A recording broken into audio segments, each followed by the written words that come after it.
Borewell में फंसी है। पिछले 70 घंटे से जो उसको बाहर निकालने के लिए जो रेस्क्यू ऑपरेशन चलाया जा रहा था, प्लान ए और प्लान बी है, जो दोनों प्लानों को एग्जीक्यूट भी किया गया था। जो प्लान ए है, देसी जुगाड़ की जो टेक्निक है, अम्ब्रेला टेक्निक है, एल बेंड भी उसमें डाला गया था। साथ में जे शेप का एक जो हुक है वो भी उस गड्ढे में डाला गया था और उस बच्चे को बाहर निकालने के लिए जो कोशिशें की गई थी वो कहीं ना कहीं फेल हो गया। उसके बाद प्रशासन ने प्लान बी पे एग्जीक्यूट किया और पाइलिंग मशीन को जो यहाँ बुलाई गई थी उसके सहायता से जो करीबन 150 फीट की जो गहराई तक जो गड्ढा खोदा गया था, उसके बाद पत्थर की एक लेयर आने की वजह से उस मशीन को यहाँ से हटा दिया गया था। उसके बाद जो दूसरी पाइलिंग मशीन यहाँ बुलाकर खुदाई का कार्य करवाया गया। इसके बाद करीबन 170 फीट की गहराई तक ये गड्ढा खोदा जा चुका है। मैं आपको तस्वीरों में दिखाना चाहूँगा कि ये पाइलिंग मशीन है जो 170 फीट की गहराई तक पहुँच चुकी है। इसके बाद जो 10 फीट तक जो एक सुरंग बनाई जाएगी, एक होल बनाई जाएगी। जो एनडीआरएफ के जो जवान है, जो टीम है, उसके सुपरविजन में ये पूरा रेस्क्यू ऑपरेशन किया जा रहा है। जो सुरंग है वो उसी एनडीआरएफ के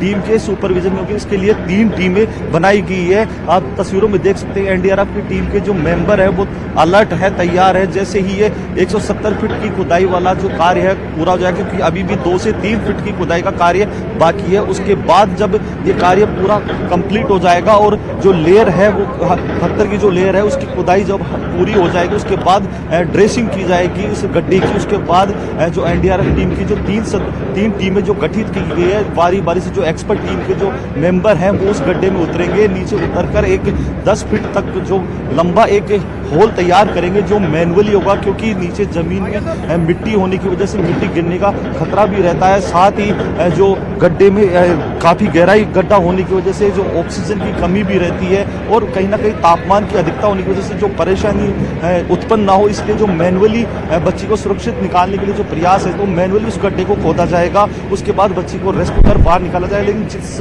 तरीके से इस पूरे रेस्क्यू में जो समय लगा है तो कहीं ना कहीं बच्ची के स्वास्थ्य को लेकर कई प्रकार की आशंकाएं हैं। परिजन भी चिंतित है, क्योंकि दोसा की जो घटना थी वो सबने देखी थी, जिसमें देरी हुई थी। उस देरी का जो परिणाम सबके सामने आया तो वो काफ़ी दुखद था। तो कहीं ना कहीं परिजनों को इस देरी को लेकर चिंता भी है। लगातार दुआओं का दौर भी जारी है। लोग दुआ कर रहे हैं कि बच्ची जैसे भी हो स्वकुशल बाहर निकले। जी बिल्कुल हीरालाल, चूंकि अब जो वक्त बीत रहा है तो सबसे बड़ा सवाल यही है कि आखिरकार और कितना टाइम लगेगा और कितना वक्त लगेगा, क्योंकि अब हर पल भारी है। बिल्कुल एक एक सेकंड उस मासूम के जीवन पर भारी। कल दोपहर से जब बच्ची की मूवमेंट नज़र नहीं आ रही थी, क्योंकि बताया जा जो कैमरा है वो बच्ची तक नहीं पहुंच पा रहा था, कि बताया जा रहा है कि जो बोरवेल में जो गीली मिट्टी होने की वजह से उस बच्ची के आसपास वो मिट्टी जमा हो गई थी और मिट्टी के जमा होने से जो सीसीटीवी कैमरा है बच्ची तक नहीं पहुंच पा रहा था, इसलिए उसके मूवमेंट की कोई जानकारी अधिकारी और रेस्क्यू टीम तक नहीं पहुंच पा रही थी। और कहीं ना कहीं 3 दिन का समय बीत चुका। आज चौथा दिन है। 23 तारीख की दोपहर को यह बच्ची इस बोरवेल में गिरी थी। 4 दिन कंप्लीट होने को है, दोपहर के 2 बजने को है, 70 घंटे से ज़्यादा समय बीता है। तो कहीं ना कहीं ये चिंता की बात जरूर है कि आखिर बच्ची के जो जीवन पर जो संकट बना है उसमें जो देरी लगी, कहीं ना कहीं जो सिस्टम पे सवाल भी खड़े करते हैं। लेकिन दुआओं का दौर अभी भी जारी है। जो लोग हैं वो लगातार दुआ कर रहे हैं, लेकिन जो रेस्क्यू टीम है वो लगातार उस बच्ची को रेस्क्यू करने में जुटी हुई है। तो ये भी कहा जा रहा है हीरालाल की रात में देर रात को जिला कलेक्टर भी यहाँ पर पहुंची थी और उन्होंने भी रेस्क्यू टीम के साथ बात की थी। बिल्कुल, देखिए मैं बताना चाहूँगा कि जो जिला कलेक्टर कल्पना अग्रवाल है वो अवकाश पे चल रही थी, लेकिन मामले की गंभीरता को देखते हुए वो कल रात यहाँ मौके पे पहुंची। उन्होंने जो रेस्क्यू टीम के अधिकारी हैं, जो प्रशासनिक अधिकारी हैं, उनसे उन्होंने वार्ता की, संवाद किया और जो रेस्क्यू के बारे में उन्होंने जानकारी दी। जो प्रगति रिपोर्ट ली वो भी उन्होंने ली। साथ ही जिला कलेक्टर ने बताया कि जितने भी इक्विपमेंट उनके स्थानीय स्तर पर थे वो रेस्क्यू तुरंत शुरू कर दिया गया था। उसके बाद एनडीआरएफ की टीम, एसडीआरएफ की टीम को भी मौके पर बुलाया गया था और उनके द्वारा जो लगातार रेस्क्यू ऑपरेशन किया जा रहा है। फिलहाल मौके पे ADM, SDM, DSP, additional SP, तमाम जो प्रशासनिक और पुलिस के अधिकारी है, आप देख सकते हैं तस्वीरों में जो अधिकारी है वो चर्चा कर रहे हैं किस प्रकार से इस रेस्क्यू को जल्द से जल्द अंजाम दिया जा सके। हमने पहले भी तस्वीरों में दिखाया था कि जो प्लान बी के तहत जो एग्जीक्यूट जो प्लान किया गया है, तो ये प्लान जो लोगों द्वारा कहा जाता है कि ये प्लान पहले ही एग्जीक्यूट कर लेना चाहिए था, क्योंकि जब देसी जुगाड़ का जो सारा इन्होंने लिया, उस देसी जो टेक्निक है इनकी वो कहीं ना कहीं पहले ही सवाल खड़े हो कर दिए थे लोगों ने वो और वो जो सवाल थे वो कहीं ना कहीं सत्य में साबित हुए क्योंकि वो टेक्निक फेल हो चुकी है। उसके बाद जो प्लान बी है एग्जीक्यूट किया गया और पाइलिंग मशीन की सहायता से गड्ढा खोदकर बच्ची को रेस्क्यू किया जा रहा है। फिलहाल तस्वीरों में हमने दिखाया कि किस तरीके से जो पाइलिंग मशीन है लगातार खुदाई करने में लगी हुई है और जो टीम के जो सदस्य हैं वो इसी बात का इंतजार कर रहे हैं जब उन्हें हरी झंडी मिलेगी और वो इस गड्ढे पे उतरेंगे और जो 10 फीट का जो एक होल बनाकर एक सुरंग बनाकर उस बच्ची को बाहर निकालने का जो रेस्क्यू है तो ये कोई बता पाएगा कि कोई सुरंग बनाने में कितना वक्त लगेगा?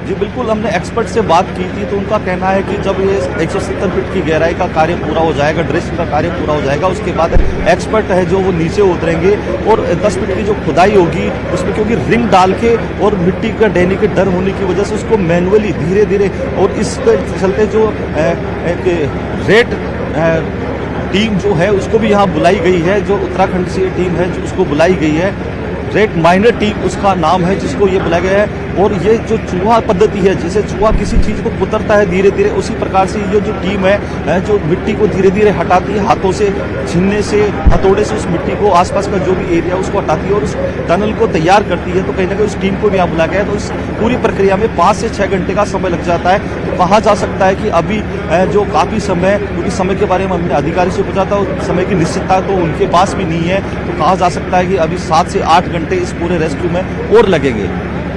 बिल्कुल हीरालाल, हम देख रहे हैं कि आप भी लगातार पूरी रात भर से सुबह से जागे हुए हैं, लगातार रिपोर्टिंग कर रहे हैं, लेकिन यहाँ पर जो लगातार रेस्क्यू की जो टीमें हैं वो भी जुटी हुई हैं, लेकिन इसके बावजूद अभी तक एक लंबा वक्त हो गया कि ये रेस्क्यू ऑपरेशन अभी पूरा होने का नाम नहीं ले रहा है।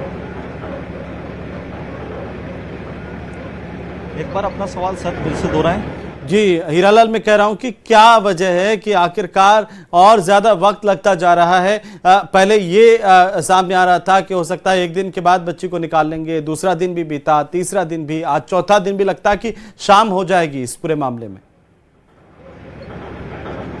जी बिल्कुल, देखिए इसमें कहीं ना कहीं जो अधिकारियों की निर्णय क्षमता है वो इसका सबसे बड़ा कारण बन रहा है, क्योंकि जो भौगोलिक स्थिति है उसके आधार पर इन्होंने प्लान ए जो देसी टेक्निक जिसको कहा जाता है अम्ब्रेला टेक्निक और जो एल बैंड टेक्निक है उसका इन्होंने प्रयोग शुरू किया और उस जो रेस्क्यू में काफ़ी समय लगा क्योंकि मिट्टी उस बच्ची के आसपास इकट्ठा हो गई थी। तो प्रशासन ने पहली प्रायोरिटी उस प्लान ए को एग्जीक्यूट करने की सोची। इस वजह से ये जो समय है कहीं ना कहीं उन्हें आपसी जो सामंजस्य था अधिकारियों के, एसडीआरएफ के अधिकारियों ने पहले दिन की रात को ही कह दिया था कि जो प्लान ए जो है वो एग्जीक्यूट करने में काफ़ी समस्या आ सकती है, बच्ची के जीवन पे भी समस्या आ सकती है, क्योंकि जब लंबा समय बीतेगा तो एक एक सेकंड उस बच्ची के जीवन पर भारी पड़ सकती है। तो प्लान भी एग्जीक्यूट किया जाए और पाइलिंग मशीन बुलाकर एक पैरेलल गड्ढा खोद के रेस्क्यू ऑपरेशन को अंजाम दिया जा सके। लेकिन आपसी सामंजस्य और कहीं ना कहीं सबसे बड़ी बात यह भी है, जो पुलिस अधिकारी और जो प्रशासन की तरफ से हमें बताया गया कि जो पाइलिंग मशीन है वो स्थानीय स्तर पर उपलब्ध आसानी से नहीं होती है। पाइलिंग मशीन को बाहर से बुलाई जाती है, जिसको यहाँ पहुँचने में, मौके पर पहुँचने में काफ़ी लंबा समय लग जाता है। और वही हुआ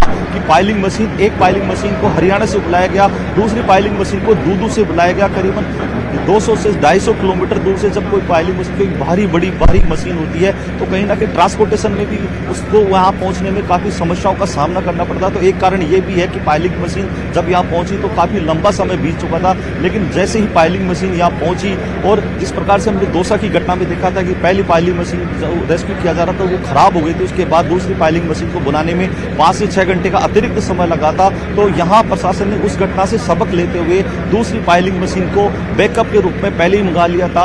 150 फीट की जो गहराई तक खुदाई करने की जिसकी क्षमता थी उस पाइलिंग मशीन से कल जो खुदाई की गई थी उसके बाद जो 200 फीट वाली क्षमता है जो पाइलिंग मशीन है उसको बिल्कुल